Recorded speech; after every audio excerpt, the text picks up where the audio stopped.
And so, in the end, when the consul was faced with the undeniable errors in his logic, he chose to save Arcadia by closing the rift himself. He died hoping his sacrifice might make up for the disastrous decisions he had made. Augustine de Vries did not even have that hope left in her final moments. She knew nothing would make up for her actions. But at least she'd not have to live with her guilt any longer. Vigilant Hogarth was declared a traitor to the Protectorate, along with most other Westport townsfolk. They were judged according to the paradigm, then sentenced to be executed until dead, forever tied to the city they could not protect. After defending Fort Endurance against a fierce Mantisaur attack, Executive Wojciech was awarded a commendation for profit-securing stalwartness, as well as promotion to regional manager. He eventually passed peacefully in his sleep at the scientifically astounding age of 6.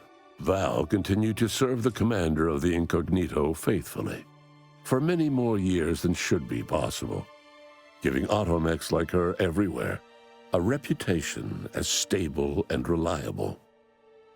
As a result, more Valerie units were put into service, while fewer human agents were deployed into the field. As he rose through the Earth Directorate ranks, Niles pressed for a field directive to deploy the new Val units only when the situation posed significant risk. The policy reduced agent casualties by a significant margin. Oddly enough, in-office deaths increased by a not insignificant margin.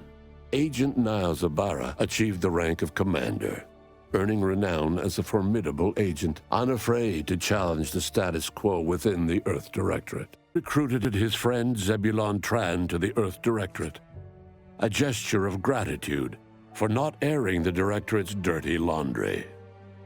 Together, they vowed to reform the agency from within, so it might never again bargain with authoritarian governments. Ultimately, Niles rose to the position of Secretary General.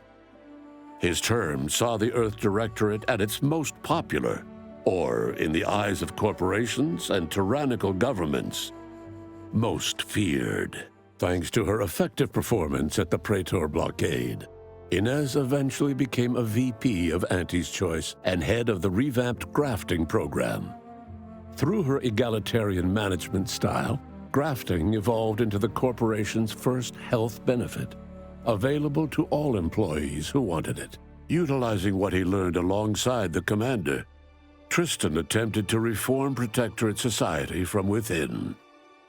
But with no authority figure to lead its subjects, the Protectorate was a shell of its former self.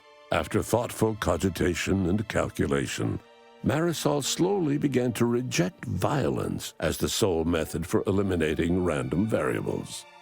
Not coincidentally, her social calendar began filling up.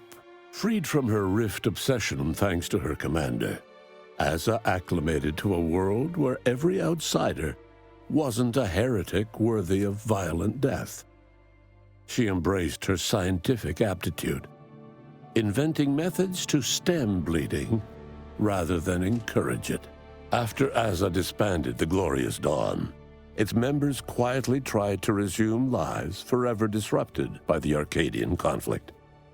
As the cult's murderous legacy faded, average colonist life expectancy increased by 0.23%. Sovereign Varric was eventually discovered in mental refreshment in a placid and compliant state. All parties felt it would be best to leave him in the hands of the remaining Protectorate, who had the most experience with refreshment's process and victims. Despite the recent tumultuous events in Arcadia, it was business as usual for Free Market Station. Sub Rosa continued to supply the colony in the wake of the commander's actions. With unfettered access to skip drives, and its reputation untarnished by its still secret agreement with the Protectorate, the Earth Directorate became what it was always meant to be, the ultimate authority in Arcadia. The colony served as a base to expand the agency's reach across the galaxy. Dangerous experimental research of Marisol's contact from Point Obviation lived on, with a seer predicted 11.9% probability of yielding a universe-ending catastrophe. Meanwhile, an entrepreneurial work group of chemistricians unveiled a new flavor of purple berry crunch. All of these events turned on the decisive actions of the Earth Directorate agent and their unique way of navigating Arcadia, its disparate factions, social complexities, ubiquitous product placement, and arsenal of absurdly satisfying weaponry. But through it all, and to this day, Earth has remained inexplicably dark.